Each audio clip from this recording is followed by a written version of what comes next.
Alright guys, this is Team Moki Moki here, B, on Underworld 667, or the Elite, Yu-Gi-Oh! Elite, or whoever's channel this is going up on for their contest. I'm going to do a deck explanation. Hopefully in the underbar will be a deck list, and hopefully this is coming out well with the lighting and everything like that. If not, I'll redo it. But, so we got the whole deck spread out generally over here, and I'm going to go ahead and go through some of the key pieces of the deck. Now we'll start out with the search ability, and this is another reason why I like this deck so much, is there's so many different ways to add cards to hand and get your combo pieces and whatnot, that is just great. So we'll go ahead and start with that. We got sorc that adds cards to hand. We have Destiny Draw, which in the right circumstances adds a card to hand. Both the Shinings that I run add cards to hand. Stratos, obviously upon summon. Sangan when it dies. Then we've got allure, goes in kind of with ddraw with the drawing. Reborn can be a way to add cards to hand if you reborn this thing. Then we've got RotA to search stuff out, and double duality. Now the only problem with this deck is I've tried it without duality and it doesn't work. You need to get into your combo pieces early. So, we got a lot of cards, as you see here. All of these cards add cards to hand and add pivotal pieces to the puzzle that you need. Not to mention the cards that add cards to grave and stuff like that.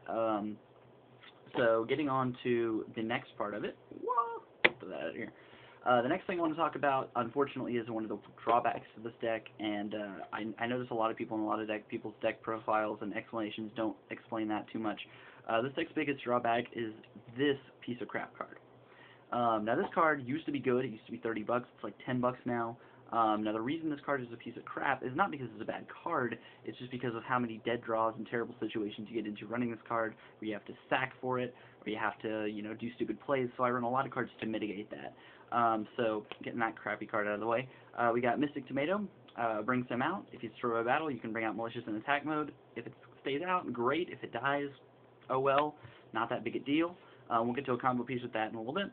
One of the other main reasons I run the gold sorc is to get Synchro-Fusion. Synchro-Fusion first turn can dump a malicious and one of these things, or one of these things, for 0. You can also dump this card that's good, called Gaia, and you can dump a random ehero in this. So it sets up future plays.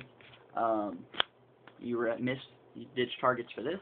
And a lot of people are wondering why this is at 3, just because you want to draw into it. You want to get off big 0 plays, big shining plays, that kind of thing that are going to keep advantage. So we also have ddraw, obviously. It's a good card. I only run 3 targets. I do run the 2 malicious and a diamond dude. The other reason Destiny Draw is good is because you can diamond dude it, and when you do it's like sex, it's great. Obviously not that good, but it's really awesome. Then you run Wing Blast, and I was glad to see the RCW from Underworld 667. I was glad to see this, or Draco DMDs, whichever one it's on. I was glad to see this card shown off, because this card is good. I've been running this for a while, and I'm glad to see some other people thinking so. So we'll get on to this cool play. Now, a cool play about this involves these 3 women's right here, and this thing. So there's some cool plays you can do. With Diva in general, it's just good because you can make this thing, and this thing is good. So you can obviously have random level 4, summon Diva, get Gilman, go this guy. And any easy way to go this guy is obviously good. Now, on the other hand, with this combo, which is what I really like, you can go summon, set, whatever. They kill it, you get out this guy. If they don't kill this guy, or you can protect this guy with Wing Blast or whatever, next turn you can go Diva for Diva, Synchro 8, remove Malicious for Malicious, here's another 8 right there.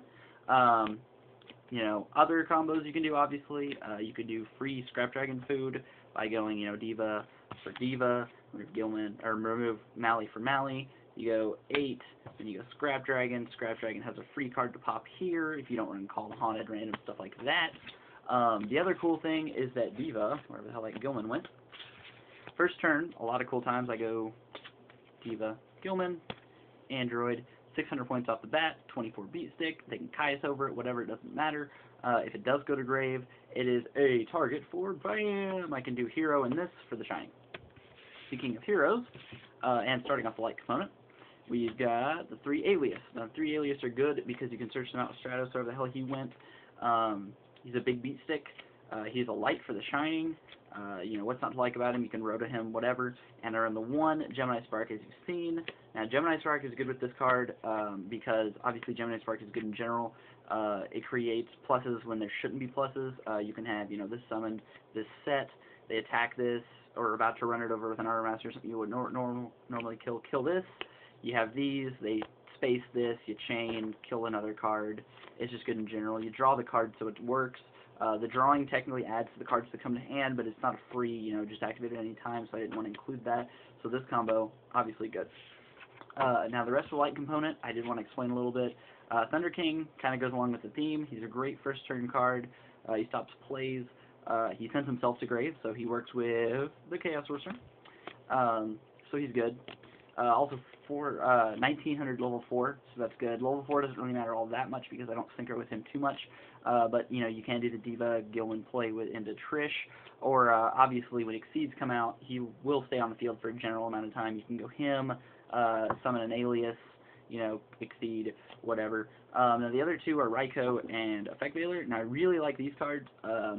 Just because you can get them to grave, you can get lights to grave whenever you need, especially with Effect Veiler. Even if you waste it on Stardust or something like that you know it doesn't matter, it does get a light in the grave if you need that shining play. It's a level 1 tuner, so it tunes with gorz. Just stops OTKs in general. It's just a good card. It's a light that sends itself to grave, and it's a tuner. What more could you ask for in a deck like this? And Ryko. Ryko sends just cards to grave. If he deck them's, great. He deck them's. You know, when you mill, if you mill a card you need, most of the time you can get it back with Miracle Fusion if it's a monster or whatever. If it's a spell, oh well, shit happens. You know, you've got your light component on there. It's level 2, not that helpful, but you can go, you know, Diva, Gilman, you know, there's a 7 for Black Rose or something like that. He's Sangan searchable, all that other good stuff. The rest of these are just staples and cards, you know, that whatever. And then the only other thing that I did want to explain a little bit is the side deck. I just do want to go into a couple choices into there of some random stuff. This guy, Draco equiste. I think Draco DMD or one of those talked about it a little bit ago. He is great because of this card that I run 2 of in the side deck. Super Poly. Super Poly is really good because you can go like in Junk Doppel, which is too popular right now. But you know, when they have their Stardust and their tokens and they're about to go for Shooting Star, you can be like, bam, Stardust and Formula Token makes this thing. It's good. You also have cards you can discard out of hand that you don't need, like Plague, Effect Veiler, you know, Malicious, that kind of stuff. And then 3 other cards that I want to explain that aren't too apparent in the side deck that you don't see quite often. Decree. I run 2 traps, a Solemn and a Wing Blast. So Decree, I just side these out for those 2. A lot of times I'll keep in the Wing Blast just as an extra discard because game 2, all the hate is traps for the most part. So why the hell not? Spell Fragrance, if I'm going first game 2, I get my huge setup. I set my Miracle Fusions, I set all that kind of stuff. And as long as I can have an Effect Veiler to back up a Black Rose play or something like that, you know, I can Fragrance during their standby phase. They can't do much. They have to set all their stuff. It helps with the Decrees. I can Decree them in phase. They can't get rid of their traps that they just set, so they can't activate spells. It's great. And then Skill Drain doesn't affect me all that much. It affects this thing. You know, it affects this thing. It doesn't so much affect this thing all that much. But yeah, Skill Drain is just a good card in any high beater deck because even though it shuts down the Shining's pump effect or Gaia's half effect or whatever, it's not that big a deal because it's a bigger beat stick than they can make unless they're running macro or you know, Monarchs or something like that, something retarded. So yeah, that's the deck. Hopefully the deck will still be in the underbar. Please, is a good enough explanation. If you guys have any more questions or any comments or anything like that, let me know. The main thing that I wanted to ask you guys as my involvement to the player is how I can make this deck more consistent. I know, like I said, Mali just causes inconsistencies already, but until we get, you know, Esquardo, the Dark Hero, you know, until, you know, Nova Master becomes playable and all that other stuff, there's not much more I can do with the deck as far as keeping Synchro playability. It's got the Exceed potential. And then it has some other stuff. You know, you can fusion, you can synchro. It's got it pretty much it all. When Gemini Parl comes out, I can run that. But yeah, any way you guys can think to make this work consistent. Even if you guys have ideas with Nova Master or anything like that, just hit me up. It's Team Moki Moki. It's spelled kind of weird, so hopefully it'll be posted on here. So thanks, guys. Thanks Underworld667 and Draco DMD for letting me post up a video on you guys' channel if this one actually goes up. and hope I get picked. So thanks, guys, and peace.